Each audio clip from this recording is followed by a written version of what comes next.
लखनऊ की MP MLA अदालत ने कांग्रेस सांसद राहुल गांधी के खिलाफ दाखिल दोहरी नागरिकता से जुड़ा मामला खारिज कर दिया है। ये याचिका राहुल गांधी की नागरिकता को लेकर दाखिल की गई थी, जिस पर सुनवाई के बाद अदालत ने इसे खारिज कर दिया। इस फैसले को राहुल गांधी के लिए एक बड़ी कानूनी राहत के तौर पर देखा जा रहा है। तो वहीं अब इस ऑर्डर को चैलेंज कर लखनऊ में ही राहुल गांधी के खिलाफ एक और मुकदमा दायर किया गया था। सुनिए याचिकाकर्ता ने क्या कुछ बताया।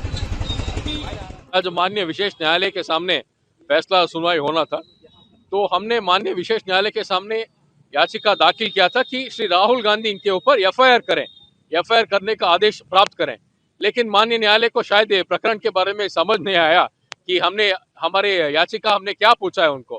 हमने यहाँ तक माननीय न्यायालय के सामने पूछा ही नहीं कि वो उनके नागरिकता के बारे में अंतिम फैसला करे, ये हमने पूछा ही नहीं।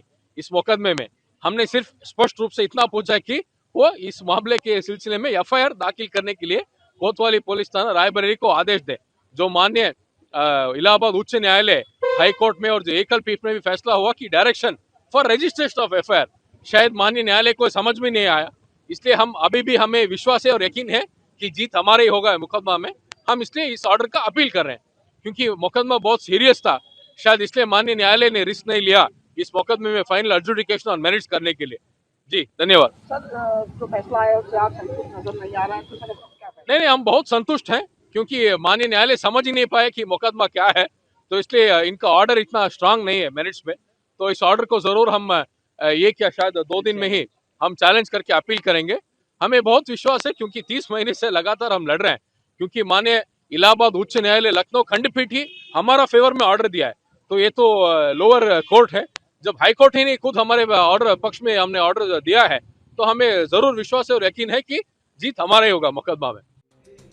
वहीं दूसरी ओर रायबरेली की एमपी एमएलए अदालत में कांग्रेस नेतृत्व से जुड़ा एक नया मामला सामने आ गया।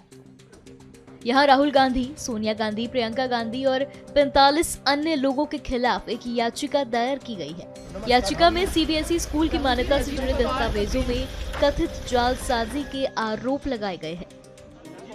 शिकायतकर्ता का आरोप है कि स्कूल की मान्यता के लिए गलत दस्तावेजों का इस्तेमाल किया गया और इसी आधार पर अदालत से जांच की मांग की गई है। आज हमने याचिका डाली है जिसमें सोनिया गांधी सहित 45 लोगों को, जिसमें हर्षिता माथुर कलेक्टर भी हैं और अमृता सिंह एडीएम वित्त भी हैं। ये मुकदमा हमने दर्ज किया है।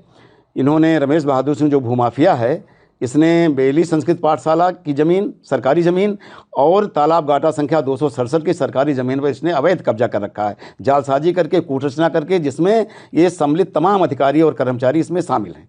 हमने इसकी जांच कराई और पीएमओ ऑफिस इन्होंने आख्या भेजी कलेक्टर ने और यहाँ भेजी सीएमओ ऑफिस, जिसमें पूरी शिकायत को सत्य लिखा और अंत में लिख दिया कि कार्रवाई पुलिस से अपेक्षित है। मैंने उन पत्राजातों को लेकर के 3 बार इनको हमने पत्र दिए कि आप इस पर एफआईआर दर्ज कराइए या मुझको एफआईआर दर्ज कराने का अनुमति दे दीजिए, तो ये हमसे मिलती नहीं है। एप्लीकेशन रख लिया, वो कूड़े में चली गई, हर्षिता माथुर जी ने उसको कहीं दर्ज भी नहीं कराया।